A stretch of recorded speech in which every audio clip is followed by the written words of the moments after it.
अस्सलामुअलैकुम। मैं आपको खुशामदीद कहता हूँ जर्मन ज़ुबान सीखिए उर्दू ज़ुबान में। और आज के लेक्चर में हम बेसिक वोकेबुलरी सीखेंगे, या अगर मैं उर्दू में कहूँ तो अल्फाज का ज़ख़ीरा।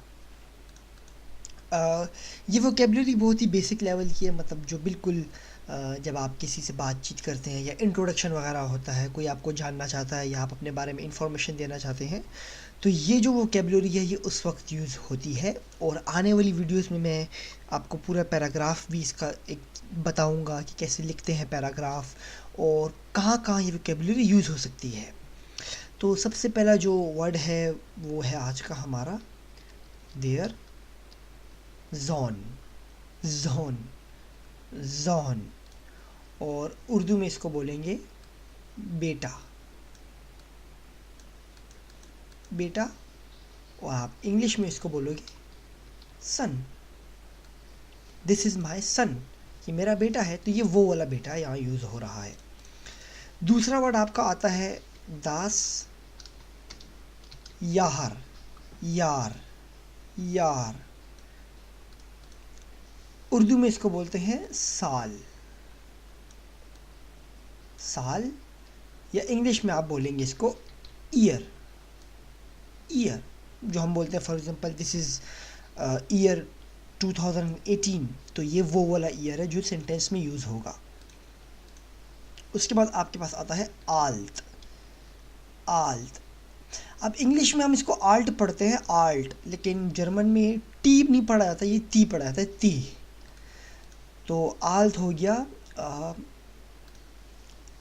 इसको हम बोलेंगे जैसे कि माई सन इज़ 8 years old, या बड़ा होना। Mine zone is 8 Jahre alt। तो ये वो वाला आल्ट है जो सेंटेंस में यूज़ होता है, या इंग्लिश में हम बोलेंगे इसको ओल्ड। उसके बाद आपका आता है स्पीलन। स्पीलन। स्पीलन बोलते हैं गेम को या किसी भी खेल को स्पीलन बोलते हैं। किसी खेलने को भी स्पीलन बोलते हैं, खेल को। इश स्पीले फुटबॉल, मैं फुटबॉल खेलता हूँ। गरने आता है फिर। गेरने का मतलब है पसंद करना। पसंद करना, लेकिन ये वो काम है जो आप किसी वर्ब के लिए यूज़ करेंगे। फॉर एग्ज़ाम्पल मुझे खाना बनाना पसंद है, तो उस सेंस में ये गेरने आप यूज़ कर सकते हैं। या इंग्लिश में हम बोलते हैं इसको है लाइक, पसंद करना। लेकिन ये ऐसा नहीं होगा कि मुझे कपड़े पसंद हैं तो इश गेरने क्लाइदुंग, नहीं, ये किसी वर्ब के लिए यूज़ होगा, पसंद करना। उसके बाद आपका आता है देयर फूटबॉल। फूटबॉल। अब यहाँ पे आपका ये वाला एस सेट है, यू और बी के दरमियान ये एस सेट है। इंग्लिश में आप इसको बोलते हैं फुटबॉल, और जर्मन में भी ये फुटबॉल, लाइक उर्दू में भी ये अमूमन फुटबॉल ही होता है। उसके बाद आपका आता है दी तुख्तर। तुख्तर। अब तुख्तर इंग्लिश में हम बोलते हैं डॉटर को, बेटी को। बेटी को आप तुख्तर बोलते हैं इंग्लिश में, और जर्मन में तुख्तर बोलते हैं, और इंग्लिश में आप बोलते हैं बेटी, सॉरी डॉटर, उर्दू में आप बोलते हैं बेटी। उसके बाद आपका आता है दी म्यूज़िक। म्यूज़िक बिल्कुल वर्ड मिल रहा है उसी से, म्यूज़िक इंग्लिश में, और अमूमन उर्दू में भी आप म्यूज़िक ही बोलते हैं। फिर आता है आपका फ्राउ। फ्राउ के बहुत सारे मानी है। फ्राउ के एक मानी तो बेगम भी है, दूसरे मानी किसी किस्म की औरत भी है। फॉर एग्ज़ाम्पल अगर मैं किसी औरत को देख के मुखातिब कर रहा हूँ और मुझे उसका नाम भी पता है, फॉर एग्ज़ाम्पल एक औरत है उसका नाम मार्टिना है और वो मुझसे एज में बड़ी भी है, तो हम जैसे रिस्पेक्टफुली अपने कल्चर में बाजी बोलते हैं या आंटी बोलते हैं, तो यहाँ पे आप फ्राउ कह के बुला सकते हैं, फ्राउ मार्टिना। तो एक अच्छा लगता है, एक आप एक रिस्पेक्ट दे रहे हैं उसको।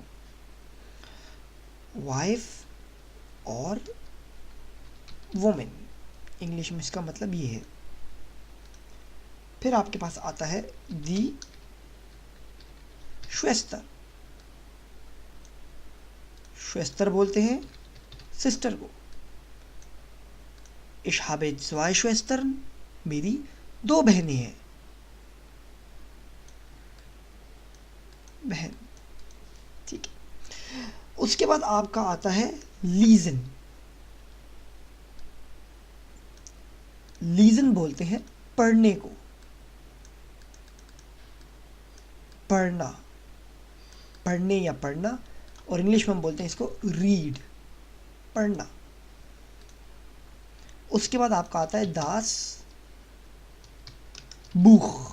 बुख, बुख बोलते हैं आप बुक को, या उर्दू में किताब को।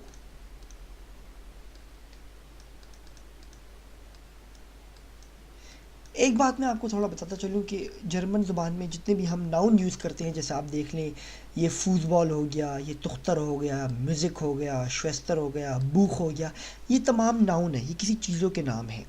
तो जर्मन ज़ुबान में हम इनको कैटेगराइज कर देते हैं। वो कैटेगरी क्या होती है कि अगर आप नोट करें तो जैसे यहाँ पे आपके पास दी लगाया है मैंने, यहाँ पे मैंने आपके पास दास लगाया है, और यहाँ पे मैंने देर लगाया है।